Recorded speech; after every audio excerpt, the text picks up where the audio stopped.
ఇది మనకి ఆహ్వానించదగినటువంటి అంశం కాదు. అట్లనే మనం చూసినట్లయితే ఇక్కడ మన పక్కనే ఉన్నటువంటి ఇజ్రాయెల్ కానీ, లేదా అక్కడ ఉన్నటువంటి అవి కూడా నాకు తెలిసి ఉగ్రవాద క్యాంపులే.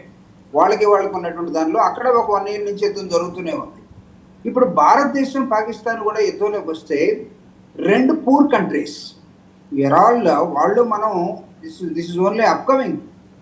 ఒక 75 సంవత్సరాలు అయిపోయినప్పుడు కూడా, లేకపోతే యుద్ధంలో బేరీ చేసుకుంటే మా దగ్గర ఇన్ని హెలికాప్టర్లు ఉన్నాయి, మా దగ్గర ఇన్ని విమానాలు ఉన్నాయి, మా దగ్గర ఇన్ని, వాళ్ళకున్న ఒకే ఒక శక్తి ఏంటంటే వాళ్ళు న్యూక్లియర్ బాంబ్స్ని తయారు చేసి పెట్టుకున్నారు. మిగతా వాటిలో కంపేర్ విత్ మిగతా ఆర్మ్డ్ ఫోర్సెస్లో దేంతో కూడా మనకు భారతదేశానికి వాళ్ళు ఈక్వల్గా రాలేరు.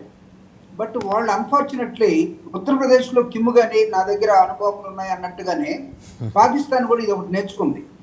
నేను అనుభవం వేస్తాను, నాకు కొన్ని ప్రాంతాలను నేను ఐడెంటిఫై చేసుకున్నాను, ఒక 25 నగరాలు నా దగ్గర ఉన్నాయి, ఆ రోడ్ మ్యాప్ కూడా చూపిస్తూ వాటి మీద మనం కూడా మనల్ని ట్రాప్ చేస్తున్నట్టుగా వాళ్ళు కనపడతా ఉన్నారు. అయితే వాళ్ళు ఫుల్ ఫ్లెడ్జ్డ్గా లేరు. నాకు తెలిసి ఇందాక తిరుపతిరావు గారు చెప్పినట్టుగా, సాంబశివరావు గారు చెప్పినట్టుగా దే ఆర్ నాట్ ఎక్విప్డ్. వాళ్ళ ఉన్నటువంటి ఆర్మీ ఫోర్సెస్ కానీ, వాళ్ళకు ఉన్నటువంటి మిలిటరీ నేవీ ఇష్యూస్ కానీ, ఇవన్నీ చూసినప్పుడు వాళ్ళకి ఇంటర్నల్ స్ట్రగుల్స్ బోల్డ్ ఉన్నాయండి. ప్రధానమంత్రికి ఆర్మీకే చీప్ ఉంది. సడన్గా